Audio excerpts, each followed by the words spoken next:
విజయవాడ ఉగ్రవాద కేసు భయపెడుతున్నటువంటి అంశం ఏంటంటే, ఇప్పుడు ఈ దేశంలో ముస్లిం సామాజిక వర్గంలో రిక్షా తొక్కేవాళ్ళు దగ్గర నుంచి, పంచర్లు వేసే వాళ్ళ దగ్గర నుంచి, రోడ్డు పక్కన అంగళ్ళు నడిపే వాళ్ళ దగ్గర నుంచి అనేక మంది ఉన్నారు. దర్జాగా బ్రతుకుతున్నారు వాళ్ళు. వాళ్ళ జీవితం వాళ్ళు బ్రతుకుతున్నారు. వాళ్ళ కుటుంబాన్ని జాగ్రత్తగా చూసుకుంటున్నారు. మతపరమైన బాధ్యతగా నిర్వర్తిస్తున్నారు. కానీ ఇప్పుడు ఆయా వర్గాల్లో వాళ్ళని ఎక్కువగా ట్రాప్‌లో వేసుకుంటున్నారు.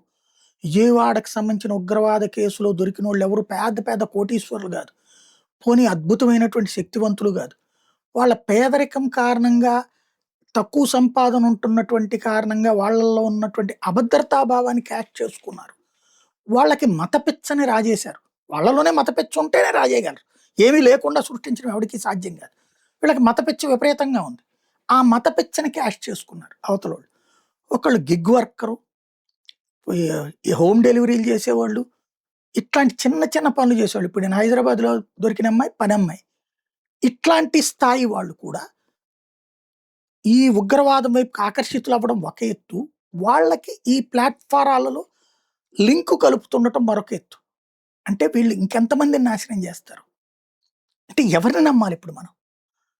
ముస్లింలు, హిందువులు దర్జాగా కలిసి బ్రతుకుతున్నారు. కానీ పక్కనున్నటువంటోడు ఎప్పుడు ఉగ్రవాదిగా మారతాడో, ఎప్పుడు చంపేస్తాడో తెలీదనేటటువంటి అపనమ్మకం కలిగితే, అనుమానంగా ఒకళ్ళనొకళ్ళు చూసుకోవడం ప్రారంభిస్తే సమాజం ఎటుపోతుంది? ఇది ఉగ్రవాదం వైపు ఆకర్షితులయ్యే యువత ఆలోచించాల్సిన అంశం.